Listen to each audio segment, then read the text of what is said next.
Assalamualaikum warahmatullahi wabarakatuh kepada murid-murid tingkatan 2. Hari ini, pendidikan jasmani dan kesihatan kita akan belajar unit 8 iaitu kecergasan. Isi kandungan yang terdapat di dalam video ini ialah yang pertama, pengenalan dan komponen kecergasan fizikal. Yang kedua, apa itu kapasiti aerobik. Dan yang ketiga, cara mengira menggunakan formula Carl-Vonnegut, dan terakhir ialah prinsip FITT dan tahap intensity.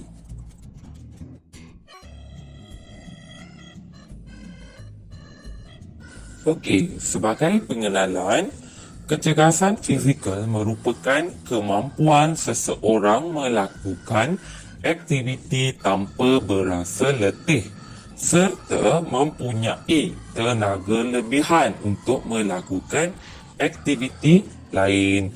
So, kecergasan fizikal terbahagi kepada dua jenis komponen, iaitu berdasarkan komponen perlakuan motor dan berdasarkan komponen kesihatan. Okey, next slide kita akan tengok apakah komponen untuk perlakuan motor dan apakah komponen untuk kesihatan. Komponen kecergasan fizikal. Okey, ia terbagi kepada dua, berdasarkan perlakuan motor dan berdasarkan kesihatan. Berdasarkan perlakuan motor, terdapat 6 jenis komponen di bawahnya, manakala berdasarkan kesihatan, terdapat 5 jenis di bawahnya. Okey, berdasarkan perlakuan motor, okey, yang pertama ialah kuasa, kelajuan, ketangkasan, koordinasi, imbangan dan masa tindak balas.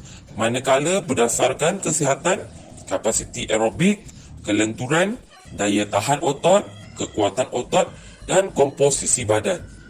Perbezaan di antara perlakuan motor dan kesihatan, perlakuan motor adalah berdasarkan tubuh badan kita, manakala pergerakan oleh tubuh badan kita, manakala berdasarkan kesihatan adalah penggunaan sistem badan dalam badan kita.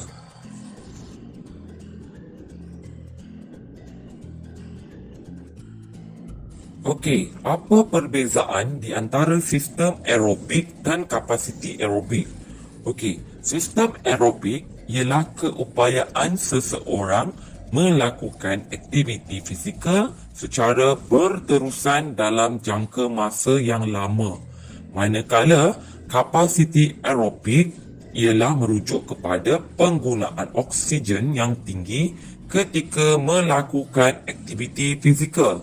Jadi, perbezaannya di sini, sistem aerobik kita melihat secara menyeluruh keupayaan seseorang individu tu melakukan aktiviti secara berterusan dalam masa yang lama. Manakala kapasiti aerobik tu dia merujuk kepada kita menggunakan oksigen yang tinggi untuk melakukan aktiviti fizikal. Okey, sebelum cikgu lupa, untuk lebih mudah murid untuk faham maksud aerobik. Aerobik ni kita memerlukan oksigen. Okey, kita memerlukan oksigen untuk melakukan apa-apa aktiviti fizikal dalam jangka masa yang lama. Jadi, dia punya key point dia ialah oksigen merujuk kepada aerobik. Aerobik merujuk kepada penggunaan oksigen.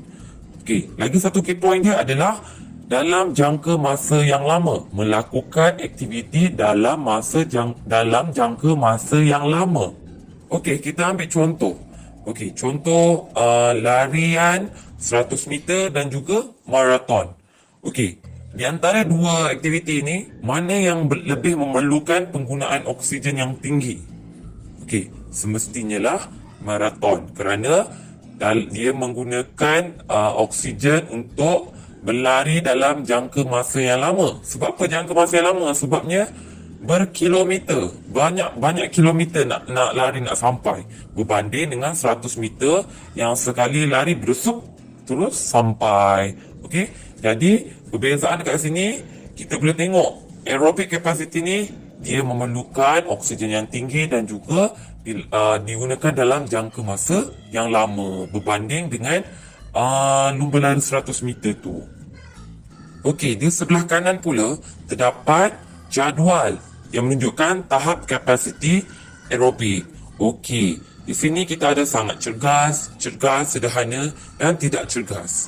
Okey, macam mana kita nak tahu denyutan nadi seminit kita adalah sangat cergas ataupun tidak cergas ataupun sederhana ataupun cergas? Okey, kita lihat pada denyutan nadi seminit kita ketika rehat. So, waktu tu kita ambil nadi kita waktu rehat. Okey, kemudian kita lihat jadual di situ dan kita tengok tahap kapasiti aerobik kita di tahap yang mana. Okey, kalau sangat cergas, dia akan bawah 50 saja. Manakala cergas, 51 hingga ke 69 denyutan nadi seminit. Sederhana 70 ke 79 denyutan nadi seminit dan tidak cergas ialah lebih daripada 80. Maksudnya, makin tinggi, makin tidak cergas. Okey, yang ini pula cikgu tunjuk contoh aktiviti fizikal yang memerlukan kapasiti aerobik. Iaitu berjalan, berlari, berenang. Banyak lagi aktiviti fizikal yang memerlukan kapasiti aerobik yang tinggi. Okey, murid-murid boleh cari ataupun boleh search di Google.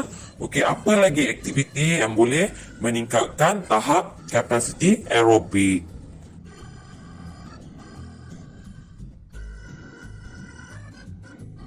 Okey, sekarang ialah formula Carbonen. Formula Carbonen ialah formula yang dapat membantu anda menentukan zon latihan. Okey, yang murid perlu tahu di sini ialah setiap short form di situ, apakah maksud dia? Merujuk kepada apa? Okey, contohnya KNM. KNM bermaksud kadar nadi maksimum. KNR bermaksud kadar nadi rehat. KNL kadar nadi latihan. Dan DSM ialah denyutan seminit. Okey, di bawah tu terdapat dua jenis formula. Okey, tapi untuk formula Carbonen merujuk kepada formula yang kedua, iaitu formula kadar nadi latihan. Itu ialah formula Carbonen. Okey, tetapi untuk melakukan atau menggunakan formula Carbonen ni untuk mengetahui kadar nadi latihan, dia ada kadar nadi maksimum, di formula tersebut. Jadi macam mana nak tahu kadar nadi maksimum? Ialah kita kena lihat formula yang di atas. Itu formula yang nombor 1 tu. Macam mana nak tahu kadar nadi maksimum? Ialah 220 tolak dengan umur. Contoh, kalau umur murid sekarang ialah 14 tahun. Jadi 220 tolak 14 dapatlah 206. Jadi 206 tu adalah untuk kadar nadi maksimum. Okey, jadi untuk formula Carbonen, iaitu formula untuk mendapatkan kadar nadi latihan. Okay, kita tengok KNL bersamaan dengan KNM tolak KNR kali dengan intensiti latihan. Intensiti latihan ni biasanya diberi dan terakhir ialah tambah dengan KNR. Okey, tapi cikgu, macam mana nak dapatkan KNR, kadar nadi rehat? Okey, cara nak mendapatkan kadar nadi rehat ni sebaik-baiknya adalah kita kira sewaktu selepas kita bangun tidur. Kita bangun tidur, kita kira nadi kita dalam masa seminit. Dalam masa seminit, kira. Sama ada kamu kira nadi kamu di pergelangan tangan atau kita panggil arteri radial, ataupun kita kira di leher, iaitu arteri karotik. Okey, itu adalah cara untuk mendapat kadar nadi rehat kita. Okey, sekarang kita tengok contoh cara mengira menggunakan formula Carbonen. Okey, kita tengok Amran. Okey, kita tengok dekat box tu. Amran berumur 14 tahun. Kadar nadi rehat Amran ialah 62 denyutan seminit. Intensiti latihan yang perlu Amran lakukan ialah 75%. Kirakan kadar nadi latihan Amran. Okey, di sini dia dah bagi tahu umur Amran 14 tahun. Kadar nadi rehat Amran ialah 62 denyutan seminit. Dan Yang terakhir ialah dia dah beritahu intensiti Amran ialah 75%. Okey, 75% intensiti yang perlu dilakukan oleh Amran.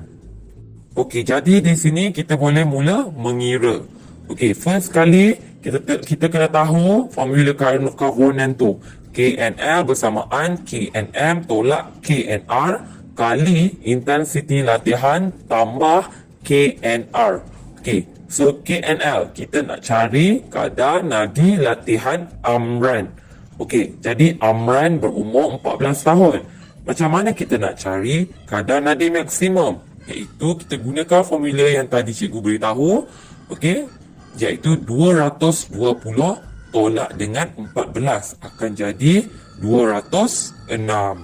Okey, kadar nadi rehat pula ialah 62 kali dengan intensiti yang ditunjukkan ialah 75% dan tambah semula dengan 62, itu kadar nadi rehat.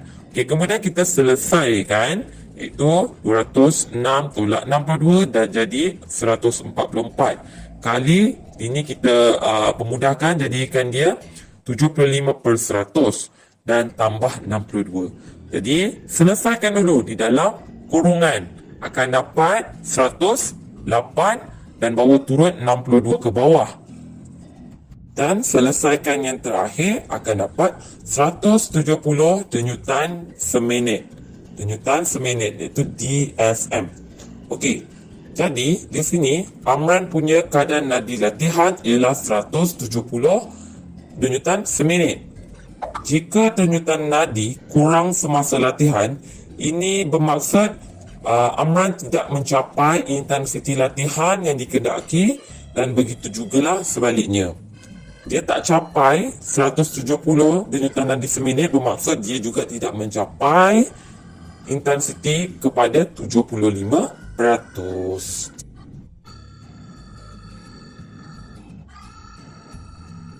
Okey, sekarang kita belajar tentang prinsip FITT ataupun prinsip FIT. F bermaksud frekuensi, iaitu dalam bahasa Melayu dia ialah kekerapan. Kekerapan melakukan latihan. Contoh kita nak lakukan latihan 3 kali seminggu, 4 kali seminggu, ataupun kita nak buat 3 set dalam satu session ataupun 5 set dalam satu session. Okey, itu kita panggil frekuensi ataupun kekerapan. Okey, I pula ialah intensity. Dalam bahasa Melayu dia pun intensity, iaitu bebanan ataupun tahap kesukaran melakukan aktiviti fizikal. Contoh intensiti yang rendah, kemudian sederhana, kemudian tinggi. Maksudnya, ataupun kita panggil bebanan yang agak ringan, lepas tu kita tambah sedikit bebanan yang agak sederhana, dan kita tambah lagi bebanan yang agak sukar, okey, agak mencabar. Itu adalah kita panggil intensity. Okey, T pula ialah time. Bahasa Melayu dia ialah masa, iaitu masa yang diperuntukkan untuk melakukan physical activity. Okey, iaitu contoh masa dia ialah berapa minit, 30 minit, 1 jam. Janji tak kurang daripada 30 minit. Okey, dan terakhir T ialah type, iaitu jenis dalam bahasa Melayu dia. Jenis-jenis aktiviti fizikal yang berbeza memberi kesan terhadap komponen kecergasan yang berbeza. Contoh, hari ni kita belajar kapasiti aerobik.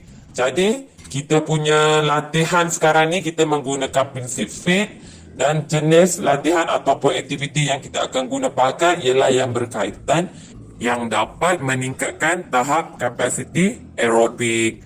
Okey, sebagai contoh, untuk jenis aktiviti fizikal ialah kita boleh senam aerobik, kita boleh main tali skipping, jogging, lari dan sebagainya. Okey, ini pula ialah tahap intensiti. Kita ada intensiti sangat tinggi dan intensiti sangat rendah. Okey, ini murid dah belajar sewaktu di tingkatan 1. Okey, kita lihat intensiti sangat tinggi, iaitu KNL, kadar nadi latihan pada kadar 90% hingga 100% daripada kadar nadi maksimum. Hanya sesuai untuk latihan para atlet berprestasi tinggi sahaja. Maksudnya, jika murid bukan seorang atlet, stamina murid bukanlah begitu tinggi, tidak perlu melakukan latihan menggunakan intensiti yang sangat tinggi. So yang kedua ialah intensiti tinggi, iaitu KNL pada kadar 80% hingga 90% daripada KNM. Meningkatkan kapasiti prestasi maksimum. Ini juga sesuai untuk orang yang dah mula melakukan latihan. Orang yang dah selalu melakukan physical activity, dia boleh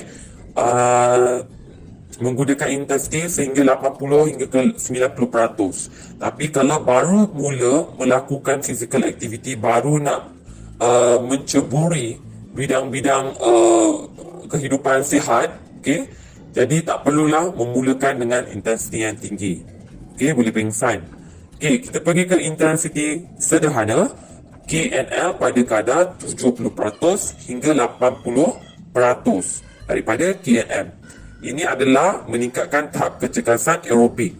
Untuk kalau macam murid, dah boleh dah intensiti sederhana. Sebab ini kita melatih untuk meningkatkan tahap kecergasan aerobik kita. Intensiti rendah iaitu KNL pada kadar 60% hingga 70% daripada KNM.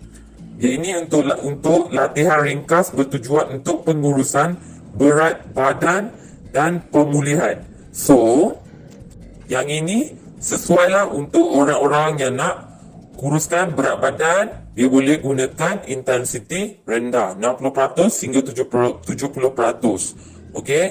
Siapa yang nak kuruskan berat badan, gunakan intensiti rendah tapi berpanjangan. Masa yang lama. Ataupun untuk pemulihan, contohnya, dia baru balik daripada kecederaan kaki selepas cedera daripada main bola. So dia nak mula balik, nak dapatkan dia punya stamina, kapasiti aerobik dia dan sebagainya, dia bolehlah memulakan dengan intensiti rendah. Untuk intensiti yang sangat rendah, iaitu KNL pada kadar 50% hingga 60% daripada KNM. Yang ini sesuai untuk individu yang baru nak melakukan latihan fizikal. Cikgu tunjuk sikitlah contoh nak merancang buat latihan menggunakan prinsip FIT. Jadi frekuensi merujuk kepada kekerapan. Kekerapan tu murid plan. Bila dalam waktu seminggu tu berapa kali murid nak lakukan aktiviti. So cikgu tulis dekat sini ialah 4 kali seminggu. Manakala intensiti, murid ni dia nak apa? Dia hanya nak tingkatkan kecergasan dia sahaja. Dia dah pernah exercise sebelum ni. Dia cuma nak maintain. So dia boleh guna intensiti sederhana, iaitu daripada 70% hingga 80% daripada kadar nadi maksimum. Untuk time pula, masa. Berapa lama dia nak buat aktiviti tu? So dia buatlah dalam 30 minit ke 40 minit. So dekat sini cikgu tulis 30 minit. So dalam 30 minit tu, murid mesti kena buat betul-betul 30 minit buat exercise menggunakan intensiti yang sederhana dalam 4 kali seminggu. So dah ada benda-benda tu. Sekarang ni kita nak buat latihan apa? Jenis apa? Jenis latihan apa? Apakah exercise-nya? So kita nak buat latihan aerobik lah. Sebab kita nak tingkatkan kapasiti aerobik kita. Jadi latihan aerobik tu merangkumi kita nak buat skipping, lunges, squat, jumping jack dan sebagainya. Jadi inilah kegunaan prinsip FIT kepada murid untuk merancang apa-apa latihan untuk meningkatkan kapasiti aerobik ke, untuk kekuatan otot ke dan sebagainya. Murid boleh guna prinsip FIT. Jadi itu sajalah perkongsian daripada cikgu berkaitan dengan unit 8 kecergasan berkaitan kapasiti aerobik. Jadi murid-murid bolehlah lihat semula video ini jika ada yang terlepas ataupun terlalu laju.